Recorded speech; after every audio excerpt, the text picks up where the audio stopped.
மேல தூக்குங்க. NIOS அப்படின்னு ஒரு சிலபஸ் இருக்கு. சொல்றது புரியுதா உங்களுக்கு? பிள்ளைங்களுக்கு எல்லாம் புரியுதா? NIOS என்ன தெரியுமா?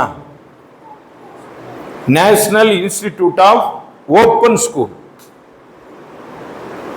National institute of open school. இதுல இந்தியா முழுவதிலும் 40 லட்சம் பேர் படிச்சுக்கிட்டு இருக்காங்க. எவ்வளவு பேரு? 40 லட்சம் பேர் படிச்சுக்கிட்டு இருக்காங்க. நமக்கு பாடங்களை சொல்லித் தருவதற்காக வேண்டி இந்தியாவில் கல்வி நிறுவனங்கள் இருக்குது. அதுல முதலாவது ஸ்டேட் போர்டு. ஸ்டேட் போர்டுனா என்னது சொல்லுங்க? மாநில அரசு மூலமாக சொல்லிக் கொடுக்கக்கூடிய பள்ளிக்கூடங்கள். அதுலதான் மேலூர்ல இருக்கிற ஸ்கூலு, அரசு பள்ளிக்கூடங்கள் எல்லாம் வரும். இதுல எல்லாம் என்ன சிலபஸ் இருக்கு? சமச்சீர் கல்வி. இதுல என்ன இருக்கு? சமச்சீர் கல்வி. இது இல்லாம இன்னொன்னு இருக்குது, ஓரியண்டல் ஸ்கூல். அதுவும் எது கீழே தான் வரும்? ஸ்டேட் போர்டு கீழே தான் வரும். அதுல எதுதான் சொல்லிக் கொடுப்பாங்க? சமச்சீர் கல்வி தான் சொல்லிக் கொடுப்பாங்க.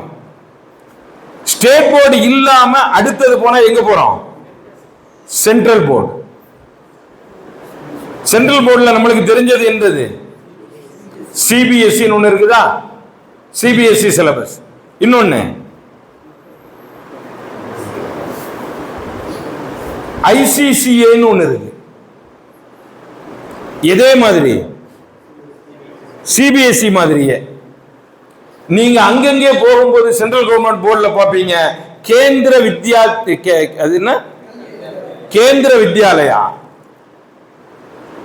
இதெல்லாம் எதுல கட்டுப்பட்டது? சென்ட்ரல் போர்டில் கட்டுப்பட்டது. அதே சென்ட்ரல் போர்டு கீழே வர்றதா என்னது? NIOS. NIOS மதரசாவில் படிக்கக்கூடிய பிள்ளைகளுக்கும் இமாம்களுக்கும் சாதாரணமாக இருக்கக்கூடிய நமக்கும் ரொம்ப தோதுவா இருக்குது. ஏன் அப்படின்னா 10th எக்ஸாம் எப்ப நடக்கும்?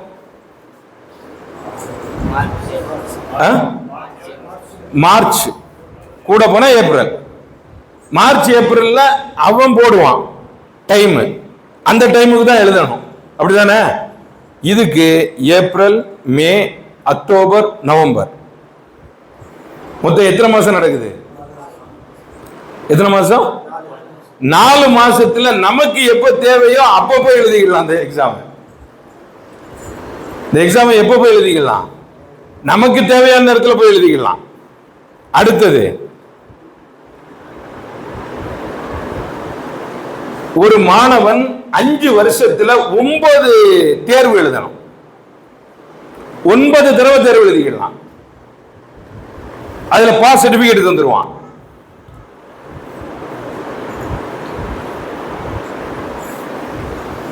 நம்ம எங்க போய் தேர்வு எழுதணும், எந்தெந்த சப்ஜெக்ட் எழுதணும், எல்லாத்தையும் நம்மளே முடிவு செஞ்சுக்கலாம்.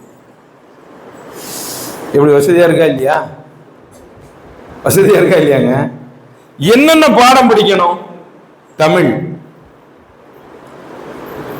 வியாபாரம், இந்திய கலாச்சாரம், அரபி, நஃப்சியாத் அப்படின்னா சைக்காலஜி, பேசிக் கம்ப்யூட்டர். இதுதான் இதுல இருக்கக்கூடிய சிலபஸ். என்னன்னு சொல்லுங்க? தமிழ், வியாபாரம், வியாபாரம் செய்யறது எப்படி,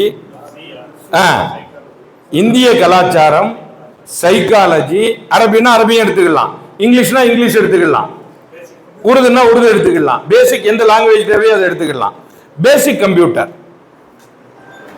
இதுல இதெல்லாம் படிக்கிறது கஷ்டமா? நமக்கு ரொம்ப லேஸ்.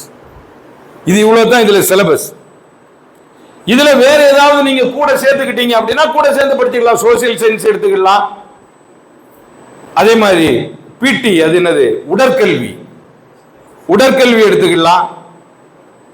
வேறு ஏதாவது நீங்க வேற ஒரு பாடத்தை எடுத்துக்கிறீங்க அப்படின்னா அதுக்கும் முழுமையான அனுமதி இருக்கு. இதை எப்படி நம்ம கொண்டு வரது?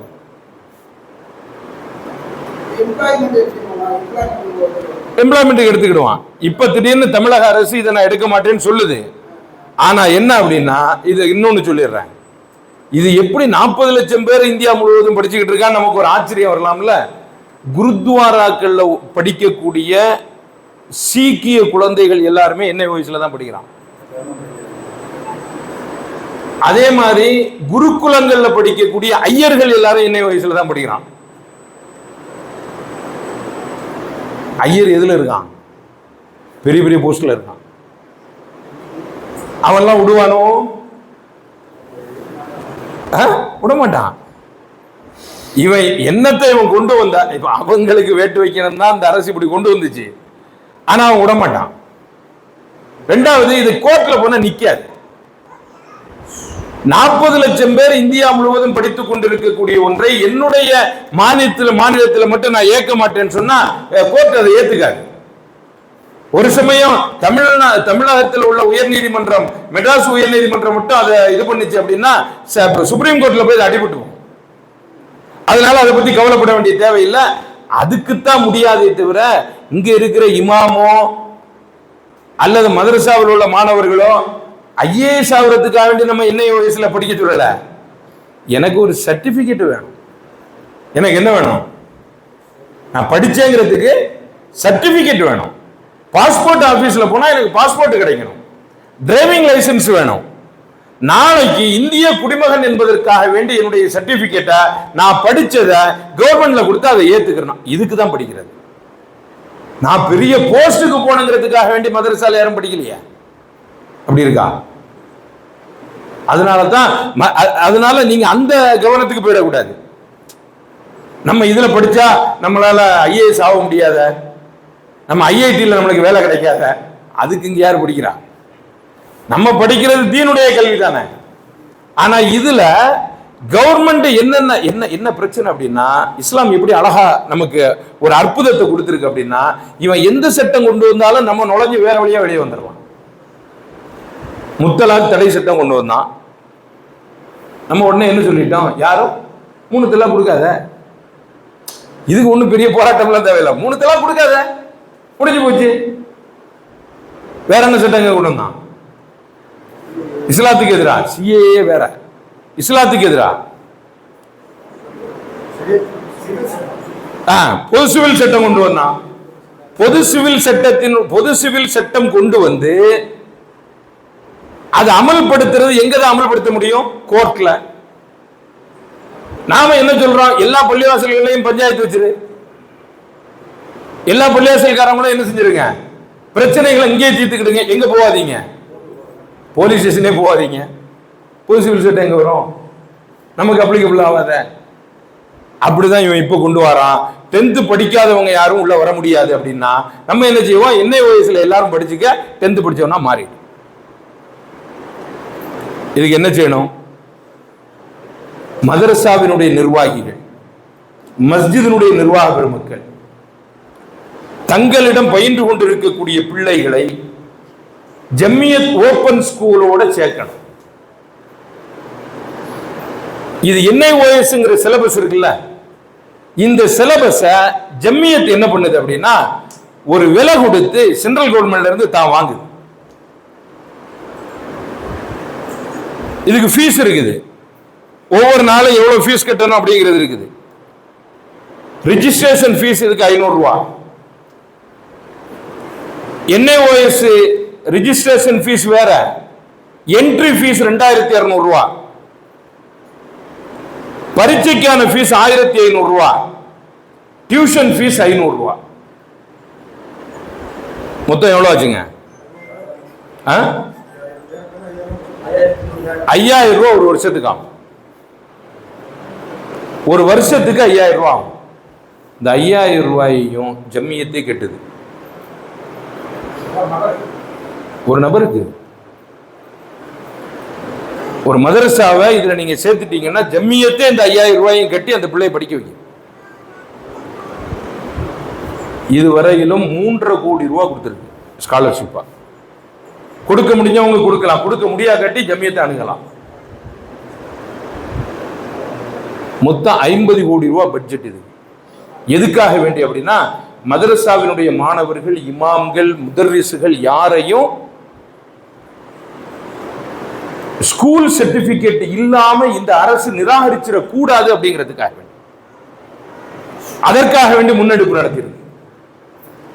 இப்ப ஜம்மியத் அந்த ஓபன் ஸ்கூல சென்ட்ரல் கவர்மெண்ட் இருந்து வாங்கி ஜம்மியத்தே என்ன பண்ணுது, டியூட்டரை வைக்குது, படிக்கிறதுக்காக வேண்டிய ஆசிரியர்கள் படிச்சு கொடுக்கிறதுக்கு சென்டர்களை வைக்குது ஜம்மியத். அதாவது நாம போய் இந்த சென்டர்ல நான் படிச்சுக்கிறேன்னா கொடுக்காது கவர்மெண்ட், ஜம்மியத்து கேட்டுச்சுன்னா கொடுத்துடணும். ஒரு சென்டரை வைக்கும், அது படிச்சு கொடுக்கிறதுக்கு ஆட்களை வைக்கும், அதுக்காக வேண்டிய உள்ள சிலபஸை வாங்கி கொடுக்கும், எல்லாமே ஜம்மியத்தை செஞ்சு கொடுத்துரும். இதற்காக வேண்டி மதரசாக்கள், உஸ்தாதுமார்கள், பேஷிமாம்கள், முதர்ரிசுகள் எல்லாரையும் இணைச்சு இந்த ஜம்மியத் ஓபன் ஸ்கூல்ல நீங்க சேர்ந்துகிட்டு உங்களுடைய வருங்காலத்தை பாதுகாத்துக் கொள்ளுங்கள்.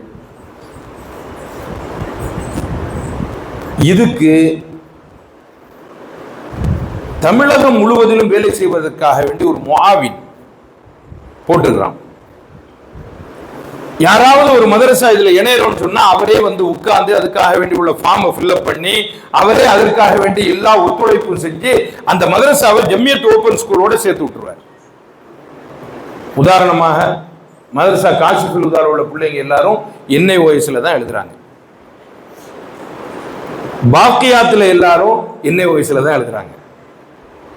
ரப்பானியா மதரசால எல்லாரும் NIOSல தான் எழுதுறாங்க.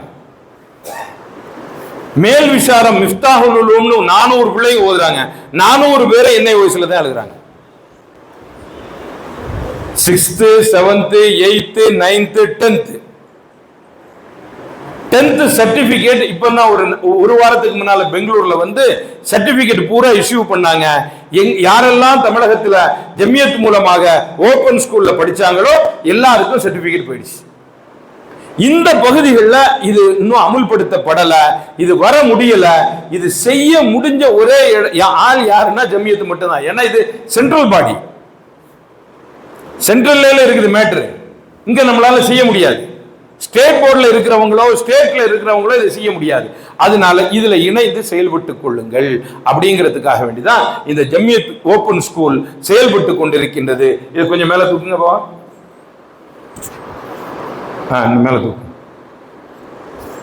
தூக்குங்க, போக மாட்டேங்குதா? இதெல்லாம் அந்த இது உருதுல இருக்குது. அந்த ஓபன் ஸ்கூல் கமிட்டியினுடைய பேர்கள். இன்னும் தூக்குங்க, தூக்குங்க, தூக்குங்க, தூக்குங்க.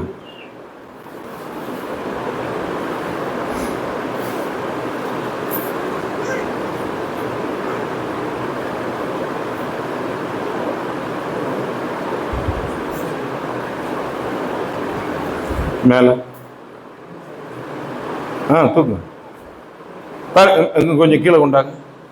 பாருங்க, 1 10 100 1000 10,000 லட்சம் 10 லட்சம் கோடி 10 கோடி 3,99,80,000 தானே இதுவரைக்கும் செலவழிக்கப்பட்டிருக்கக்கூடிய காசு ஸ்காலர்ஷிப்புக்காக வேண்டி. இன்னும் மேல தூக்குங்க, கொஞ்சம் கீழே இந்த பாருங்க. இந்த வருஷத்துல இன்னும் மிச்சம் இருக்கிறது 3,17,70,000 ரூபாய் பட்ஜெட்ல மிச்சம் இருக்குது. யார் யாரெல்லாம் இணைந்து கொள்வார்களோ அவர்களுக்காக வேண்டி ஜம்மியத் என்ன செய்யும், செலவு செய்யும். அடுத்தது மேல தூக்குங்க, முடியுதா? இன்னும் கீழே இருக்குங்க. ரைட். இப்போ இந்த மாதிரி ஜம்மியத் ஓபன் ஸ்கூல இங்கு சுற்றி இருக்கக்கூடிய மதரசாக்கள்லையும் யார் யார் இமாமத்திலையும் தரிசுகளாகவும் இருக்கிறாங்களோ அவங்களும் ஏற்று செயல்படுவதற்காக வேண்டி நம்ம முயற்சிக்கலாமா? சரி, இது ஒண்ணு முடிஞ்சு. அடுத்தது இளைஞர்கள் கவனிங்க.